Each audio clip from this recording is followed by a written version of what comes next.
നമസ്കാരം, news prime മലയാളത്തിലേക്ക് സ്വാഗതം. ബി.ജെ.പി. ഭരണമില്ലാത്ത സംസ്ഥാനങ്ങളിൽ ഒരു രീതിയിലുള്ള വികസനവും കൊണ്ടുവരാതിരിക്കാൻ പ്രത്യേകം ഊന്നൽ നൽകിക്കൊണ്ടാണ് നിർമ്മല സീതാരാമൻ ഞായറാഴ്ച ബജറ്റ് അവതരിപ്പിച്ചത്. അതായത് 2026-27 സാമ്പത്തിക ബഡ്ജറ്റ് ഈ രാജ്യത്ത് ബി.ജെ.പി. ഇതര സംസ്ഥാനങ്ങൾക്ക് ഒരു കാരണവശാൽ ആനുകൂല്യങ്ങൾ നൽകുന്നതല്ല എന്ന് ഉറപ്പുവരുത്താൻ വേണ്ടിയുള്ള നീക്കം കൂടിയായിരുന്നു.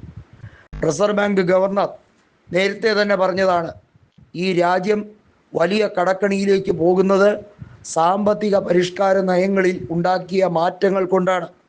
ഡോക്ടർ മൻമോഹൻ സിംഗിൻ്റെ ദീർഘവീക്ഷണവും അദ്ദേഹം നടത്തിയ പദ്ധതികളും ഒക്കെ തകിടം മറിച്ചിരിക്കുകയാണ്.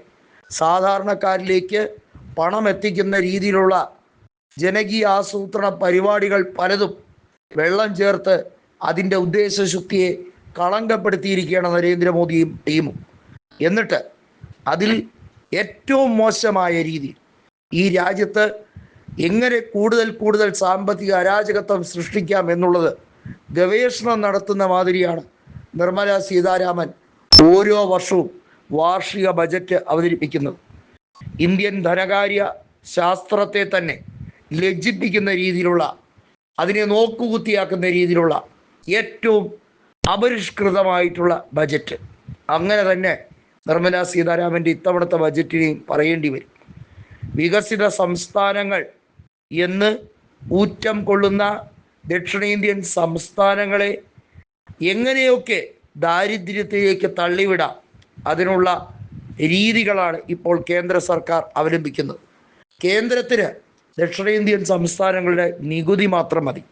അതല്ലാതെ തിരിച്ച് സെൻട്രൽ ഗവൺമെൻറ്റിന്, അതായത് കേന്ദ്ര സർക്കാരിന് തിരിച്ച് സംസ്ഥാനങ്ങളോട് യാതൊരു വിധത്തിലുള്ള പ്രതിബദ്ധതയും ഇല്ല എന്ന് വിളിച്ചോതുന്ന തരത്തിലുള്ള യൂണിയൻ ബജറ്റിൽ കൃത്യമായി ഇന്ത്യയിലെ ധനക്കമ്പിയെക്കുറിച്ച്, അതായത് ഇവിടെ ഉണ്ടാകുന്ന ബജറ്റ് വിഹിതത്തിൽ ഓരോ സ്റ്റേറ്റുകൾക്കും കൊടുക്കേണ്ട GSTയിൽ നിന്നുള്ള വിഹിതം അതുപോലും വ്യക്തമായി പറഞ്ഞിട്ടില്ല.